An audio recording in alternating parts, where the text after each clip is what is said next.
सभी को नमस्कार। यूट्यूब चैनल कमलचंद शास्त्री में आप सभी का हार्दिक स्वागत एवं अभिनंदन है। दोस्तों, शिक्षण विधियों के अंतर्गत आज की इस क्लास में हम व्याकरण शिक्षण की विधियों के बारे में विस्तार से चर्चा करेंगे। व्याकरण शिक्षण की जो विधियां हैं वो निम्नलिखित हैं।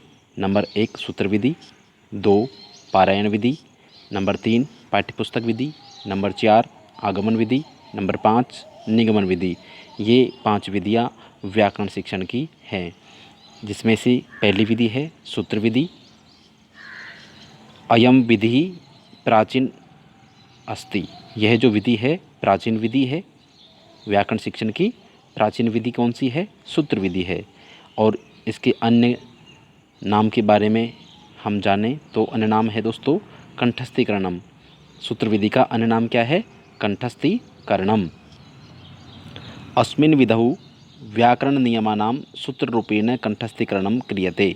सूत्र विधि के अंतर्गत क्या किया जाता है? व्याकरण के जो नियम होते हैं उनको सूत्र रूपेण कंठस्थीकरणम क्रियते, सूत्र के रूप में कंठस्थीकरण किया जाता है। अस्मिन् विधौ, इस विधि में कंठस्थीकृतानां सूत्राणाम आधारेण एव छात्राः भाषा ज्ञानम प्राप्नुवन्ति।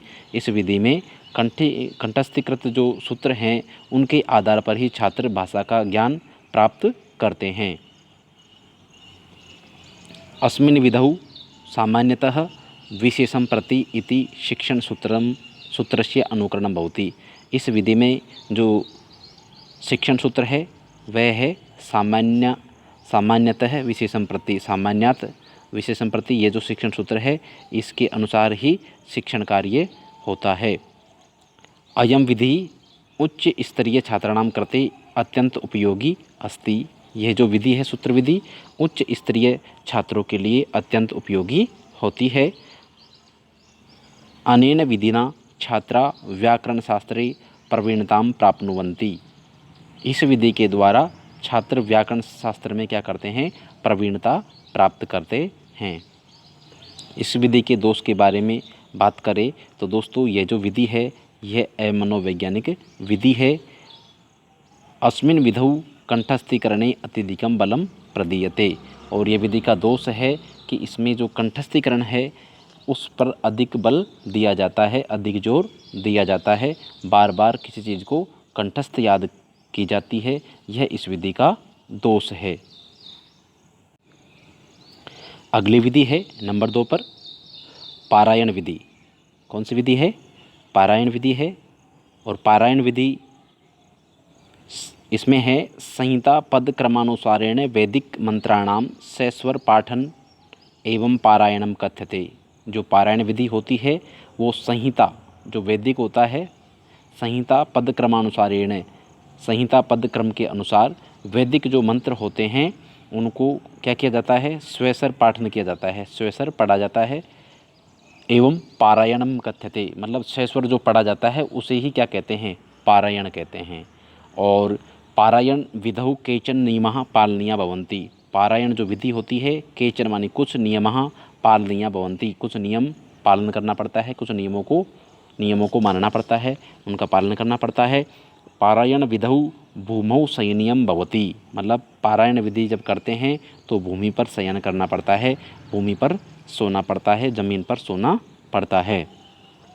पारायण विधौ अत्यंत भाषणम न करणीयम। पारायण विधि में ज़्यादा बोला नहीं जाता है, ज़्यादा भाषण नहीं करना चाहिए, ज़्यादा नहीं बोलना चाहिए। अस्मिन् विधौ पयोवृत्ति पालनीयः भवति। इसमें इस विधि में क्या किया जाता है? पयोवृत्ति का पालन किया जाता है, पयोवृत्ति का पालन होता है या पयोवृत्ति का पालन करना चाहिए। अस्मिन् विधौ व्याकरण सूत्राणाम कंठस्थीकरणे बलम प्रदीयते। इस विधि में क्या किया जाता है? व्याकरण के जो सूत्र होते हैं उनको कंठस्थ करने पर बल दिया जाता है। प्रत्येक सूत्रम पंचवारम पारायणम आवश्यकम भवति। जो प्रत्येक सूत्र होते हैं उनका पंचवारम मतलब 5 बार, पारायण मतलब वाचन, 5 बार उनको बोला जाता है। एक सूत्र को 5 बार, इस प्रकार से क्या होता है? पंचवारं पारायणम आवश्यकम भवति। पारायण विधि के अंतर्गत जो सूत्र होते हैं, सूत्रों को जो पारायण किया जाता है वो कम से कम 5 बार आवश्यक होता है कि 5 बार उस सूत्र का पारायण किया जाए। अयम विधि मनोवैज्ञानिकः वर्तते, और ये जो विधि है ये क्या है, मनोवैज्ञानिक विधि है। यह जो विधि है पारायण विधि, यह मनोवैज्ञानिक विधि नहीं है, बोल सुधार करें यहाँ, क्या होती है, अमनोवैज्ञानिक विधि होती है। ठीक है, मनोविज्ञान के अनुकूल नहीं है, इसलिए ये क्या है, अमनोवैज्ञानिक विधि है। इसके दोष की बात करें तो ये इसमें दोष है, अयम विधि अधिक समय ग्राह्य अस्ति, इसमें क्या होता है, अधिक समय लगता है। अगली विधि है पाठ्यपुस्तक विधि, नंबर 3 पर है पाठ्यपुस्तक विधि। दोस्तों हम पढ़ रहे हैं व्याकरण शिक्षण की विधियां, उसके अंतर्गत है पाठ्यपुस्तक विधि नंबर 3 पर।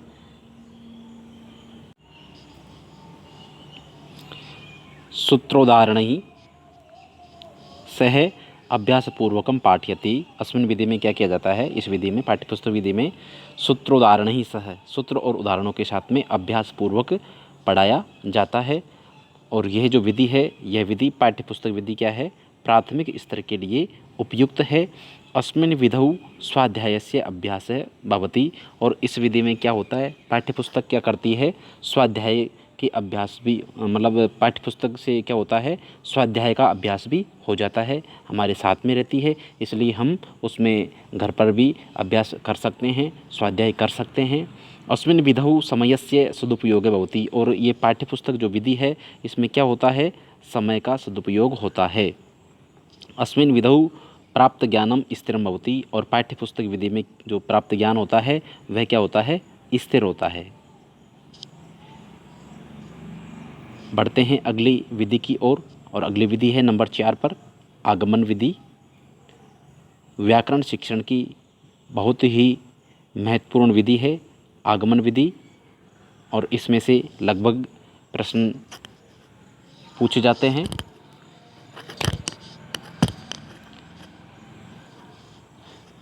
अस्मिन्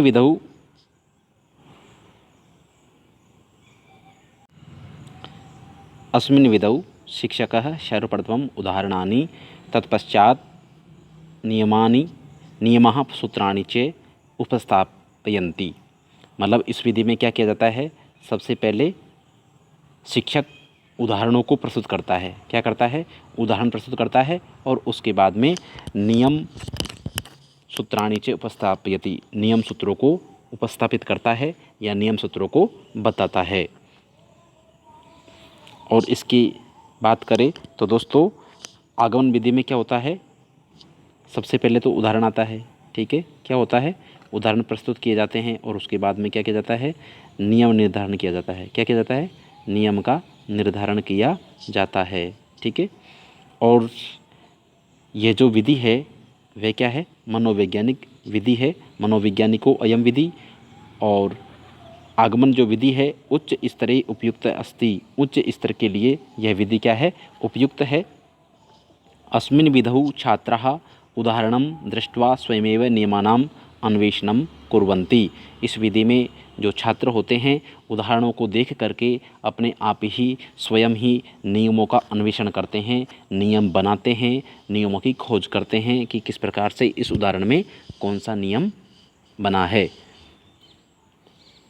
अयम व्याकरण शिक्षणस्य सर्वोत्कृष्ट विधि अस्ति, और जो आगमन विधि है वो व्याकरण शिक्षण की सर्वोत्कृष्ट विधि मानी जाती है।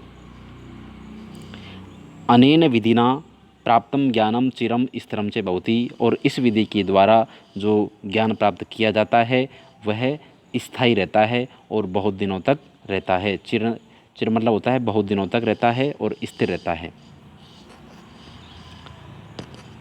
सोपानानि, आगमन विधि के सोपान की बात करें, आगमन विधि के सोपानों की बात करें तो सबसे पहले है उदाहरण प्रस्ताव, उसके बाद में है छात्र निरीक्षणम विश्लेषणम च, उसके बाद में है सदृश्यानाम वर्गीकरणम, उसके बाद में नियमीकरणम, उसके बाद सूत्र निरूपणम, नियम परिशीलनम, संदेह निवारणम, पुनः उदाहरणोपस्थापनम और पुनः अभ्यासः, ये आगमन विधि के क्या है, सोपान है। सबसे पहले क्या किया जाता है, उदाहरण प्रस्तुत किए जाते हैं। उदाहरण प्रस्तुत करने के पश्चात छात्र क्या करता है, उनको उदाहरणों को क्या करता है, निरीक्षण करता है और उनका विश्लेषण करता है। और उसके पश्चात क्या किया जाता है, सदृशानाम वर्गीकरणम, समान समान जो उदाहरण होते हैं उनका वर्गीकरण अलग अलग किया जाता है। एक जैसे उदाहरणों का अलग और दूसरे जैसे उदाहरणों का अलग वर्गीकरण किया जाता है। उसके पश्चात नियमीकरण किया जाता है, नियम बताया जाता है कि इस प्रकार से इस प्रकार से उदाहरणों में जो नियम बना है उसका नियमीकरण किया जाता है। फिर उसके पश्चात क्या किया जाता है, सूत्र निरूपणम, सूत्र बताया जाता है, सूत्र का निरूपण किया जाता है और नियम परिशीलनम, और नियम का परिशीलन किया जाता है। और यदि किसी को उसमें कुछ समस्या रही है तो उसकी संदेह का या कोई संदेह रहा है तो उसका निवारण किया जाता है। और संदेह निवारण के पश्चात क्या किया जाता है दोस्तों, संदेह निवारण के पश्चात पुनः उदाहरणोपस्थापनम, दोबारा से उदाहरणों को रखा जाता है, उदाहरण बताए जाते हैं और इसके पश्चात अंत में पुनः अभ्यास करवाया जाता है। ये थी आगमन विधि के सोपान। इस विधि के दोषों की बात करें तो ये जो विधि है आगमन विधि अधिक समय ग्राह्य, अधिक समय लेती है। क्या करती है, अधिक समय लेती है, यह इस विधि का दोष है। और इस विधि के माध्यम से जो पाठ्यक्रम करवाया जाता है, पढ़ाया जाता है, वह निर्धारित समय पूर्ण न भवति मतलब निर्धारित समय में पूर्ण नहीं होता है। तो ये दो दोष थे इस दोनों के। आगमन विधि के दोष है, नंबर 1 पर अधिक समय ग्राह्य और नंबर 2 पर है पाठ्यक्रम निर्धारित समय पूर्ण न भवति। अगली विधि है नंबर 5 पर निगमन विधि। अस्मिन् विधौ सर्वप्रथमं नियमान प्रस्तूय, अस्मिन् विधौ मतलब इस विधि में सबसे पहले नियमों को प्रस्तुत किया जाता है। आगमन विधि में तो उदाहरण थे और निगमन विधि में पहले नियम, ठीक है, क्या किया जाता है, नियमों को प्रस्तुत किया जाता है और विविध उदाहरणों में तेषां प्रयोगः, उनका प्रयोग किया जाता है, उन नियमों का उदाहरणों में प्रयोग किया जाता है। नियमानां पुष्टिं करोति, और नियमों की पुष्टि की जाती है। अर्थात इस निगमन विधि में क्या होता है, नियम को प्रस्तुत किया जाता है, नियम बताया जाता है, सूत्र का पूरा नियम बता दिया जाता है। उसके पश्चात बच्चे क्या करते हैं, विद्यार्थी क्या करते हैं कि उस नियम को पढ़ते हैं। पढ़ने के पश्चात शिक्षक क्या करता है, उन नियमों को उदाहरण में प्रयोग करके बताता है कि यह जो नियम है इस उदाहरण में लग रहा है। इस प्रकार से इस विधि में बताया जाता है। और इस विधि के शिक्षण सूत्र की बात करें तो शिक्षण सूत्र है सामान्यात विशेषम प्रति।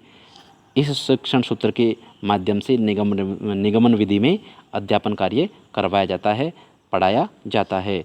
नियमात उदाहरणम प्रति शिक्षण सूत्र अनुसारम शिक्षणम भवति, और नियम से उदाहरणों की ओर ये जो शिक्षण सूत्र है इसके द्वारा इस विधि में शिक्षण कार्य करवाया जाता है।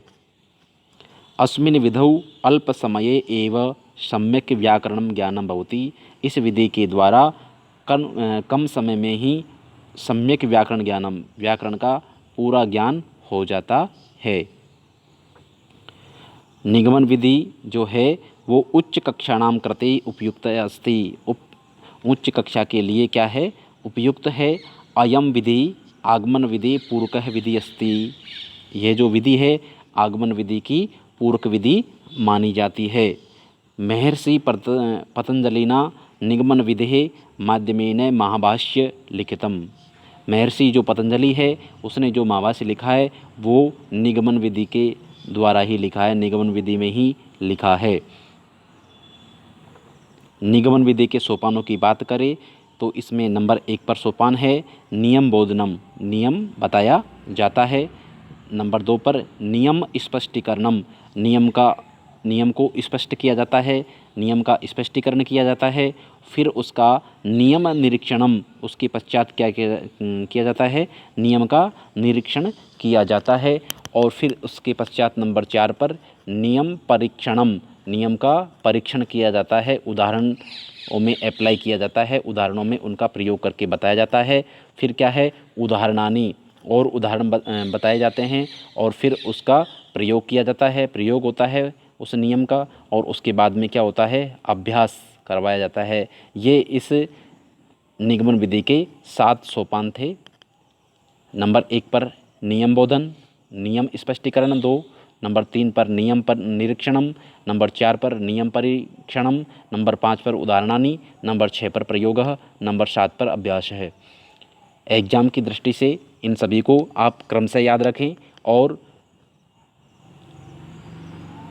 इनको क्रम से याद करें और क्रम से जमाने का प्रयास करें कि पहले कौन कौन सा आता है, नंबर 2 पर कौन है, नंबर 3 पर कौन है, नंबर 4, 5, 6 और 7, और इनको क्रम से एग्ज़ाम में जमवाया जा सकता है। ऐसा प्रश्न भी पिछली विगत परीक्षाओं में पूछा जा चुका है, तो आपको सावधानीपूर्वक इन सभी को याद करना है। बढ़ते हैं आगे इस विधि के दोष के बारे में। ये जो विधि है अमनोवैज्ञानिको अयम विधि, यह विधि क्या है, अमनोवैज्ञानिक है और विचारात्मक शक्ति विकासे न भवति। इस विधि में क्या होता है, अस्मिन् विधौ विचारात्मक शक्ति विकासः न भवति, विचारात्मक जो शक्ति होती है उसका इस विधि में विकास नहीं होता है। व्याकरण शिक्षण की जो विधियाँ थी उसके पश्चात अब हम व्याकरण पाठ योजना के बारे में चर्चा करेंगे। व्याकरण जो पाठ योजना है उसमें सबसे पहला बिंदु है औपचारिक बिंदु होता है, जो जिसमें क्या होता है, सबसे नंबर पहले छात्र अध्यापक का नाम होता है, विषय होता है, कालांश होता है, फिर प्रकरण होता है, उपप्रकरण होता है और दिनांक और कक्षा होती है। ठीक है, और विषय पूर्व में बता दिया है, विषय भी होता है, दिनांक, कक्षा, ये सभी औपचारिक बिंदु होते हैं। उसके बाद में सामान्य उद्देश्य होते हैं। उसका सामान्य उद्देश्य में ज्ञानात्मक, अर्थग्रहणम, अनुवादात्मक और अभिवृत्त्यात्मक ये नियम होते हैं। सामान्य उद्देश्य के ये संस्कृत के सामान्य व्याकरण के सामान्य उद्देश्य हैं ये, ज्ञानात्मक, अर्थग्रहणम, अभिवृत्त्यात्मक, अनुवादात्मक। नंबर 3 पर है सहायक सामग्री। सहायक सामग्री में सुधा खंडानी, सुधा खंडानी, मार्जनी, श्यामपट्ट, पुस्तकम, ये सहायक सामग्री होती है। इसके पश्चात पूर्व ज्ञानम, पूर्व ज्ञान, उसके पश्चात प्रस्तावना प्रश्न, प्रस्तावना से संबंधित प्रश्न होते हैं।